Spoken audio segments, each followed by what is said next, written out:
Dear viewers and learners, I'm so very happy to be able to welcome you today for this session. We'll be able to discuss today one very important paper in our master's course, that is British Drama. We call it MEG2. In this paper, we have put together so very important texts as far as the understanding of British drama is concerned. Right from Chaucer onwards, we try to generate an orientation into how the British drama evolved, how it culminated, and how it captured the various themes and dimensions of the then day socio-economical cultural life. Today besides that, we'll discuss a very important text,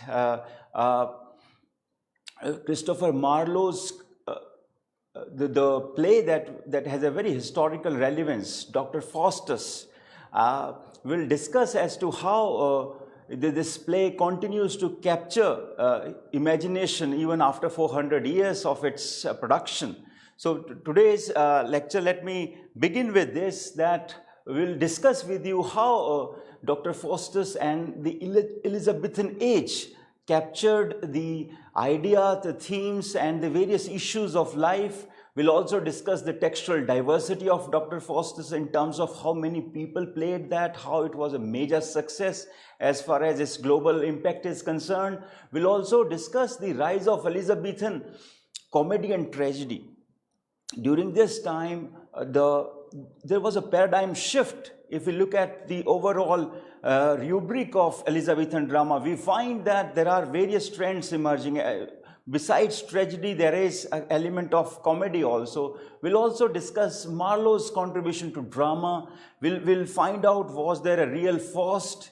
We'll discuss in a meaningful way the characters as they come and perform in this play. We'll take into account how this play is a build-up on miracle and morality plays, mystery plays. We'll also discuss Elizabethan tragedy, the Senecan influence. I have plans that I will discuss heroic character of Dr. Faustus, and finally we'll look at how Dr. Faustus appears to us, culminates as a Renaissance play. So many analysts, commentators have called Dr. Faustus as a Renaissance child. So we'll look at, analyze, and probe into all these areas. If we look at the scenario of Elizabethan drama, we find that there was a shift, and that shift can be located in the audience. Audience no longer want to think themselves as the pawns of gods or of fate. If we look at the plays before Dr. Faustus, we find that there is a sense of difference as far as characterization and as far as the theme is concerned. Now, like before this, we used to have focus, emphasis largely on predestination.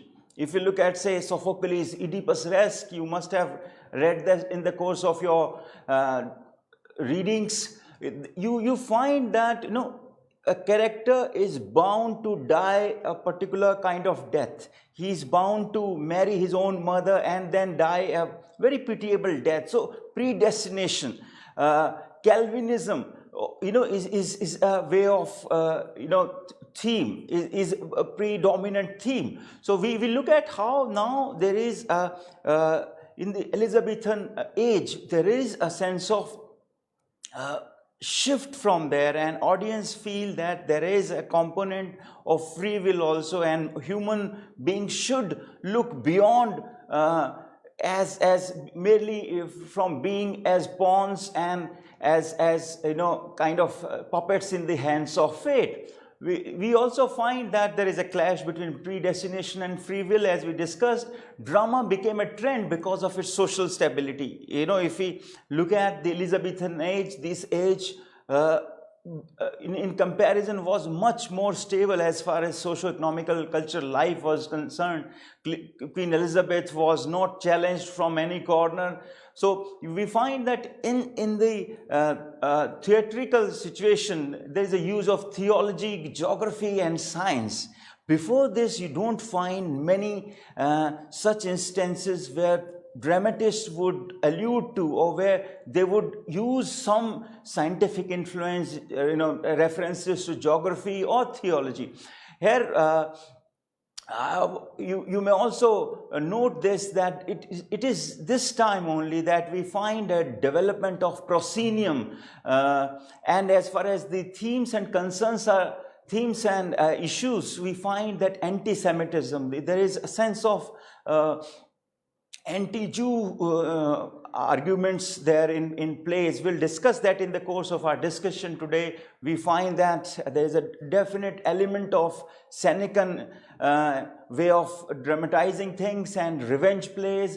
There are supernatural elements. So this is how Elizabethan drama comes to new shape, new dimension, and captures the audience's mind and imagination. We also find that how iambic pentameter with 5 two-syllabic units, it becomes the tone. You know that how Chaucer began to talk about this in his works. Now, in the dramatic tradition also, we find that this iambic pentameter becomes very important. We find that blank verse, which was usually restricted to characters of noble origin, becomes very important. Use of disguise. We'll see how in Dr. Faustus you find that various characters, taking different shapes, using disguise as a dramatic innovation. And we find lots of asides, soliloquies, and private conversations to be able to connect to the audience, to be able to connect to the audience, to take them along, to reveal what happens, transpires in the mind of the characters, various characters, and the protagonist in particular. We find that there is a rise of professional theatre activity, professional plays. We find that there are 2 major houses, Lord Admiral's Men and Lord Chamberlain's Men. Dr. Faustus used to perform in this Lord Admiral's Men theatre company, and we know very famous Lord Chamberlain's Men, where Shakespeare made his mark and he became immortal. This play is no less important in the sense that we continue to refer to it, derive influences. And if we look at how, it will be meaningful if we look at Marlowe's role here. He was one of the, many university wits also. When we say university wits, it's a key term. University means those people who oriented themselves, trained themselves in various university departments, and acquired this the field of drama, started working on this field of drama with a sense of expert understanding, with a sense of academic orientation. So we find that from 1564 he was born, and he prepared a very strong pathway. Marlowe's role has to be understood in the sense that he comes and prepares a strong pathway in terms of characterization, in terms of sequencing of the following of dramatic unities, and then strong characterization is concerned. So we find that how in the scope of 5 years he produces very important theatrical dramatic narratives. If you take that into account, you find that Tamburlaine comes in 1587, Dr. Faustus comes in 1586, the Jew of Malta, Edward I, and the Massacre of Paris.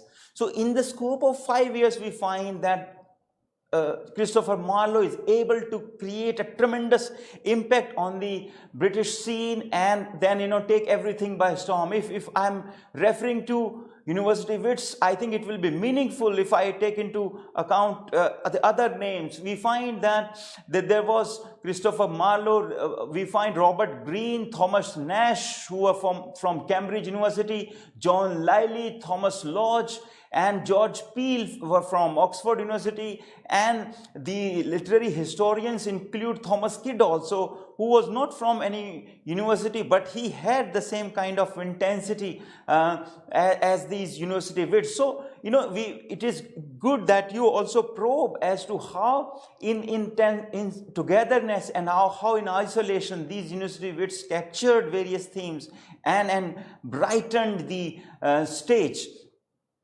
If I bring all of you to the introduction of this play, I would like to begin with how chorus comes and orients the audience, gives a brief bibliography of Faustus up to this point.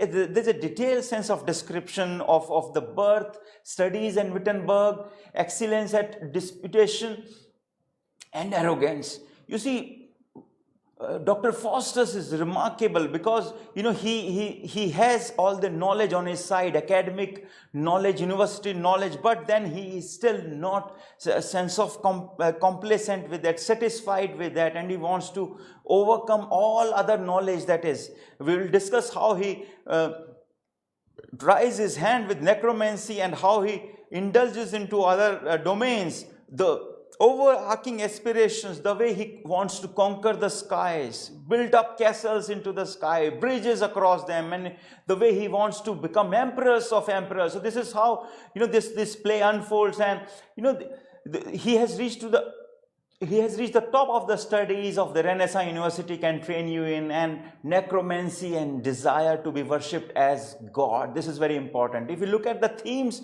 we find that since we discussed that how Dr. Faustus is a step above of the miracle, morality, and mystery plays. When the drama was played within the church premises, and the clergy people, the church staff used to be play all the characters, we find here that there is though there is a description of 7 sins.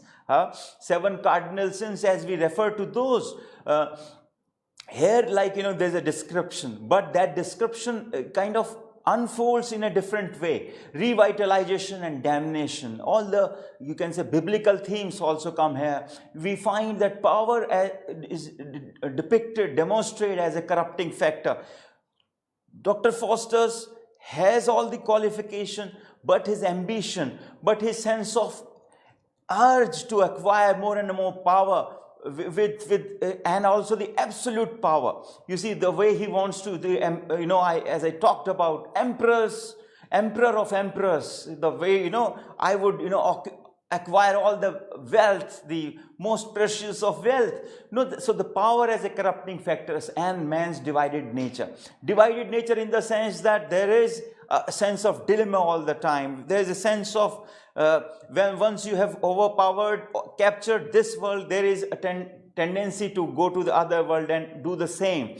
And whether you want knowledge and power, or you want complete dominance and complete control over this world and beyond. So these are largely, we can sum up how the themes, come to us.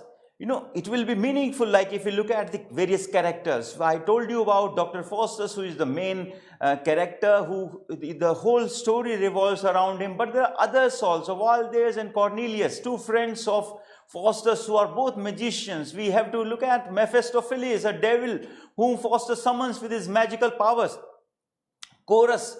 We talked about how chorus acts as a kind of character, where a group of singers come and take the audience along with the various vicissitudes and the changes in the dramatic discourse. And we find old man who comes towards the end of the play and then talks about how Faustus has done a wrong thing and he has to now come back and be remorseful and repent. And we have a good angel also, a spirit who urges Faustus to repent for his pact with Lucifer. We have evil angel, a spirit that serves as the counterpart to God angel. We have Lucifer, we have Wagner. In terms of other characters, we have Clown, Robin, Ruff, and the Pope, Emperor Charles V, Knight, Bruno, Duke of Venholt. So these are the various characters who come in between and give a sense of dramatic unity and allow the theme to emerge and culminate into where it stands today. So let's look at how Dr. Foster's, magic is seen as an extension of science, almost the natural climax to a university career. When he acquires and masters all the academic knowledge, then he begins to venture into the so-called little hazy domain, necromancy, magic, and he says he sees that as a natural extension of science. He's arrogant, he's pompous, and he becomes the devil worshipper in the course of time. What has Marlowe done to make him likable? You see, this is very important. If you read the text, if you read through the dialogues, this is very important that you are reading the primary text, the dialogues, and whenever he speaks to other characters, he speaks to the audience through his sides and soliloquies, you are able to capture how he reveals his inner, what makes him so very impactful, likable, what is like if he is a kind of parallel devil, what is so important, what is so, you can say, universal in Dr. Foster. This is something that we'll look at. Foster makes a number of references. So when we are talking about it, Dr. Foster's as a Renaissance play, we need to look at how Dr. Foster's, there are references to America which had just been open to the Europeans as a great source of new gold. So there is a kind of reference, allusions to new knowledge. For example, as far as geography is concerned, Earth as a round place or as a flat surface, there are references to that. So when the devil appears, it is too ugly. Dr. Foster sends his away to reappear in the form of a Franciscan friar. Mephistopheles answers Foster's questions about why he came, about what he wants, and about the hell and the place of Lucifer and the devil in it. Foster agrees to deal with, and he will sell his souls 24 years for ordering Mephistopheles to do whatever he wants. So that sense of bartering takes place. So Dr. Foster sets up a kind of deal with Mephistopheles to kind of achieve his ambition, to kind of go into the domain that he was always imagining, beyond the worldly knowledge, beyond the university academic knowledge. There's a remarkable sense of the kind of dilemma that he passes through, and this 24-year kind of deal where he says that after that I will allow you to take away my soul. So tells the audience that he wants to become the emperors of emperors. Joins Africa to Spain, and like the Persian emperor who made a bridge of boats across the Hellespont to enable his army to cross into Greece. So this is how Foster plans to sell his soul, and is again advised by the good and evil angels. And the evil angel says he will be rich if he does so. He gives his soul to Mephistopheles. He becomes a spirit in form and substance with great power. He wants to understand how hell fits under heaven. Foster also asks Mephistopheles about the shape of the universe, and Mephistopheles gives a piecemeal version of what he was, and then accepted geocentric version. He tells Foster nothing that he does not already know. This is very important, that there is a sense of desire in Dr. Foster to acquire more and more knowledge, but in the course of discussion that he engages with Mephistopheles, there is nothing new that comes about. So a kind of falsified side of Mephistopheles and the necromancy and the world of black magic is revealed here. If you look at the dramatic aspects, Marlowe deliberately brings on the 7 deadly sins from the traditional medieval morality plays, and in the morality plays there would be real, and these would be real and frightening. And here, once you look at the traditional miracle morality plays, you find that the audience would bring to kind of feel threatened, and they would be afraid when they see, say, sloth or gluttony or lechery, all those deadly sins that we all remember. So, but here, when Marlowe introduces them, these 7 deadly sins are used as an entertainment trope, and they come as a very entertaining influence. It's up to you. How do you see that? So you have to answer this question yourself, whether you agree with that, yes or no. For a medieval person, hell was a real place. Your soul was at stake. For Foster's, hell is a fable. Foster's, with his academic orientation, he does not believe in the in the idea and the metaphor of hell, he thinks that is a story. For Mephistopheles, hell is a state of mind. For Marlowe, it's a mind. It's a state of mind or real. This is something that I think this is something that Marlowe begins to impress upon his audience, that it is something that we create, and in terms of our own sufferings. The hell or heaven is fundamentally a state of mind. Faustus tells his friend about the deal he has made with Lucifer, and they tell him to repent. And we need to look at his sense of achievement, the kind of dramatic innovations that he brings in. He achieves in this play with his morality structure and theme, the irrepressible and the wayward hero and the farcical subplot.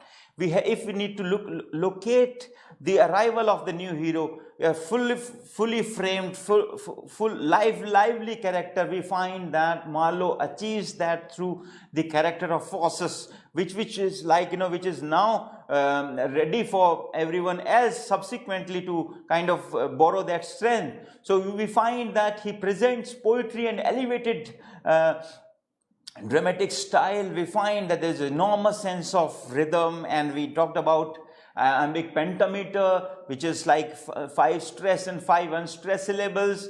Through the comedy of evil, Marlowe adds a heroic tragedy.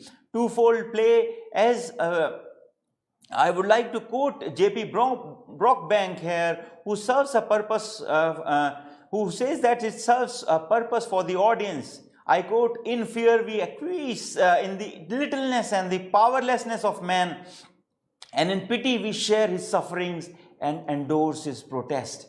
So this is very important. This sense of dilemma is so beautifully portrayed, projected, and negotiated. The Renaissance, for example, if we talked about how it is a Renaissance play, inspired the writers of the age to give expressions to the values that Renaissance has brought in its wake. Marlowe also showed his love for the Renaissance spirit. What is the Renaissance? Revival of the Greek-Latin learning, revival of a spirit of thinking, skepticism, the ability and the tendency to do doubt the conventional logic. The hero of the play is a great Renaissance figure. His career may be described as the microcosm of the Renaissance humanism. This is very important. When we talk about Renaissance humanism, we talk about the Enlightenment ideals, liberty, equality, fraternity, how, kind of democratization of the British stage. In fact, Marlowe's Faustus has the restless curiosity, a writer's imagination, and audacious desires. So this is how interest in the exploration of new world, which he looks to be a traveler, a ceaseless traveler who sees no break in his flight with imagination. We find that he deals with interest in the exploration of a new world. He wants to have power over the spirits. He wants to ransack the ocean for ocean pearls. I told you that he wants to kind of build bridges over the skies. And like all the Renaissance men, Dr. Faustus shows his interest to quest for new regions beyond these areas he wants to grasp. If I may quote from America, the golden fleece that yearly stuffs old Philip's treasury.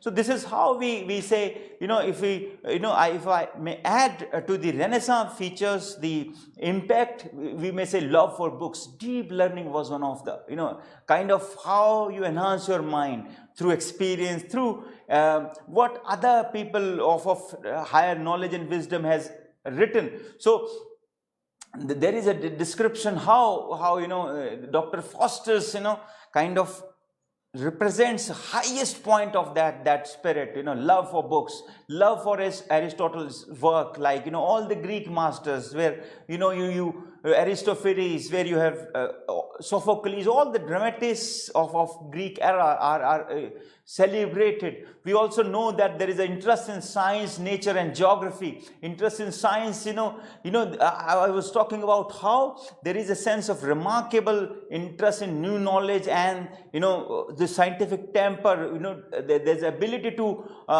probe into the cause and effect relationship. Dr. Faustus is always about this. We understand that how Faustus knows the year is divided into two circles over the whole world. When it is winter in one circle, there is summer in the other. So there is a kind of exploration that we notice in the character of Dr. Faustus.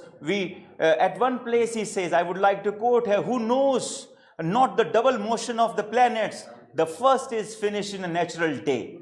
This is how a kind of deep sense of engagement with the weather, with the environment, and with the cosmos at large. We find that, if we look at the tragic denouement, we find that Faustus reaches his rebellious or tragic death in Act 5.